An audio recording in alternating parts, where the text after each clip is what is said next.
कभी जीवन में कुछ गुण आ जाएं, पहले तो गुणों का आना ही कठिन है, और यदि गुण आ जाएं तो उन गुणों का पचाना और ज्यादा कठिन है। भीतर से उपज आता है एक नया वृक्ष, जिसे हम कहते हैं अहंकार। गुण का पचाना और एक होती है लक्ष्मी या माया कहें जिसे, उसका आना ज्यादा कठिन नहीं है, आ तो जाती है, लेकिन गुणों का तो आना भी कठिन है और पचाना भी कठिन है। माया का आना ज्यादा कठिन नहीं है, लेकिन उसका पचाना बहुत ज्यादा कठिन है।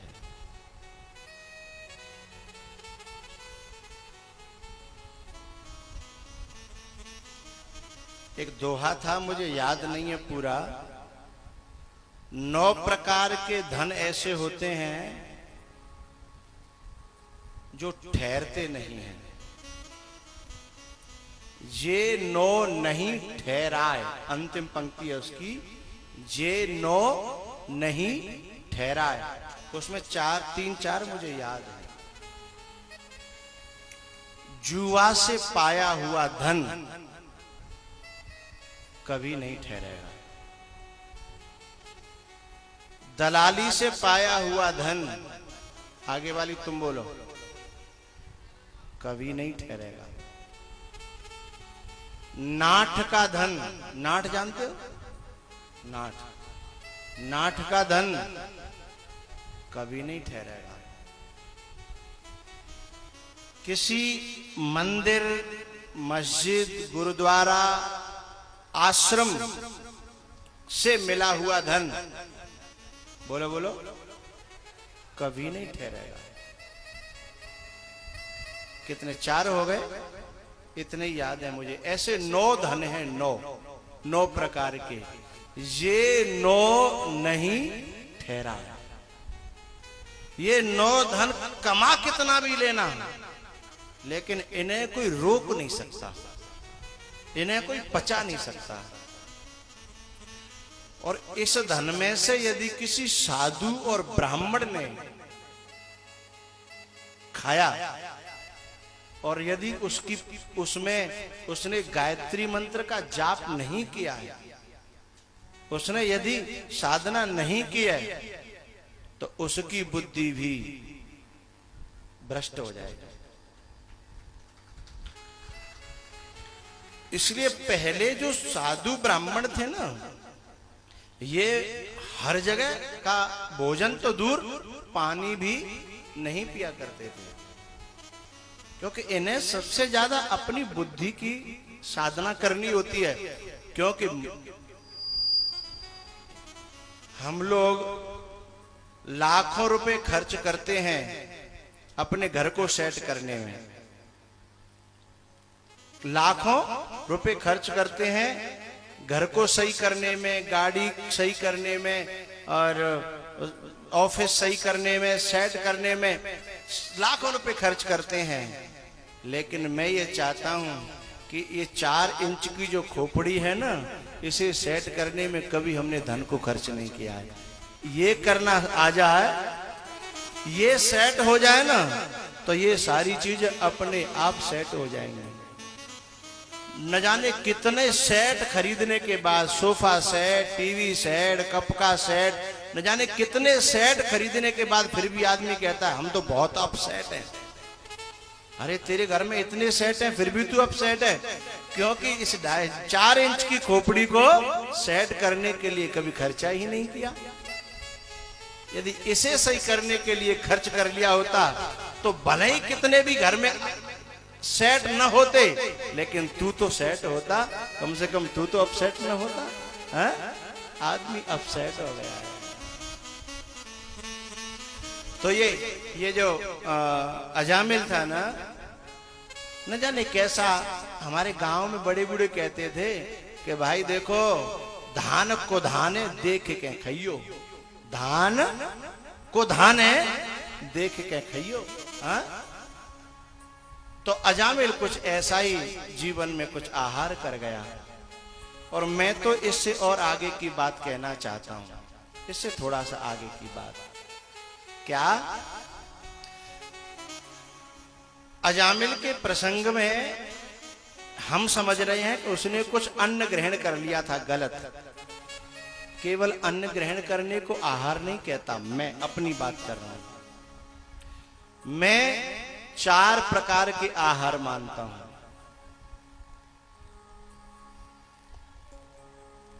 पूछो तो बताऊं, बोलो। वे चारों प्रकार के आहार यदि ठीक हैं तो दुनिया की कोई ताकत उस व्यक्ति को बर्बाद नहीं कर सकती, वो आबाद ही होगा। ये 4 आहार ठीक हो।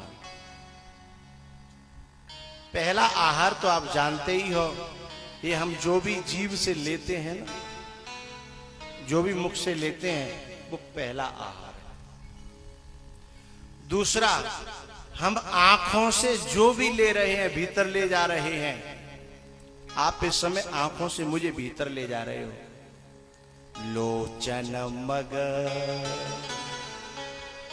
लोचन मग राम ही उर आनी, लोचन मग।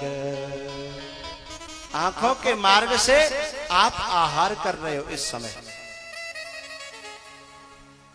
कभी ये आहार करते हो, कभी दूसरे आहार करते हो। दूसरा आहार है ये आंखों का। तीसरा आहार है कानों का। तीसरा आहार कानों का। अभी आप आहार कर रहे हो कि नहीं कर रहे हो? आहा ना तो बोलो जी, कर रहे हो। ये सात्विक आहार है। सात्विकान्येव सेवेत पुमान सत्व विवृद्धये। जो सात्विक सेवन करेगा वो साधु हो जाएगा, संत हो जाएगा, महान व्यक्ति बन जाएगा। और जो तामसिक सेवन करेगा, हा? वो असाधु हो जाएगा, असज्जन हो जाएगा। आप जितने भी लोग यहां बैठे हो, उन्होंने कानों का आहार कर करके और जैसा आहार किया था वो वैसा ही बन गया। जैसा आहार किया था। एक बार क्या हुआ, भाई हमारे यहाँ फौजी बैठे रहते थे, वे कहाँ चले गए? हम रिटायर फौजी। अरे तुम कहाँ आड़ में बैठ गए? यहाँ चौरे में बैठा करो सामने।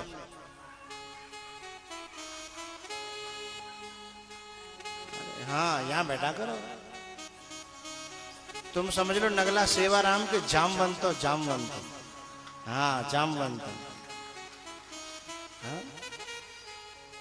ये बालक आपकी बहुत प्रशंसा करते हैं हमारे। बोले इतना आपके अंदर जो जोश इस उम्र में भी। वैसे कहते हैं फौजी कितनों बूढ़ो है जा, पर फौजी फौजी रहता है, वो जोश उसके अंदर रहता है। हा? तो तुमको इसलिए तुम्हारी याद आई कि एक दृष्टांत में आर्मी का कह रहा हूं। आर्मी में क्या हुआ, एक सिपाही जो है और एक कुआं में गिर गया। पानी का कुआं था, उसमें गिर गया। उसके संग के 2-4 और भी सैनिक थे और उन सैनिकों ने एकदम रस्सी डाली और उसने नीचे से पकड़ ली। अब उससे कह दिया कि भाई तो पे चढ़े नहीं जा रहा तू, कि और पकड़ के रख, हम खींच लेंगे तेरे को ऊपर। तो वो उसे ऊपर खींच रहे थे।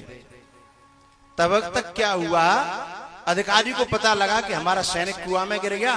वो दौड़ा दौड़ा आया और दौड़ा दौड़ा आया और उसने कुआं से उझक करके नीचे को और कहा शाबाश शाबाश।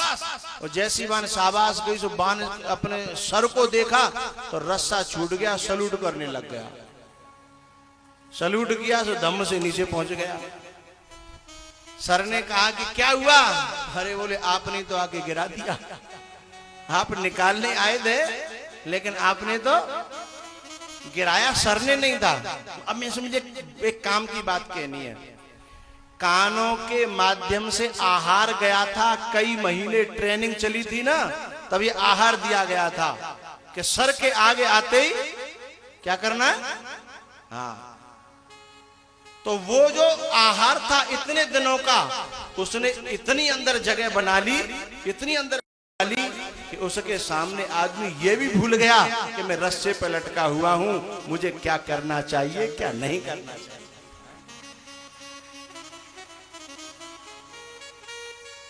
आहार जैसा हम लेंगे वैसी हमारी बुद्धि में वो फंक्शन क्रिएट हो जाएंगे, फंक्शन। तो तीसरा आहार है कानों का। पहला आहार मुख से, दूसरा आंखों से, तीसरा बोलो बोलो भाई कानों से, और चौथा आहार है मस्तिष्क से। हम क्या चिंतन कर रहे हैं, क्या ध्यान कर रहे हैं, हमारी बुद्धि किस विषय, किस सब्जेक्ट पर मंथन कर रही है। हमारी आंख भी बंद है, कान भी बंद है, फिर भीतर से पकड़ रही है वो।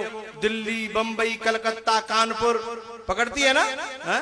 वह भी क्या कर रही है, आहार कर रही है, ग्रहण कर रही है वो।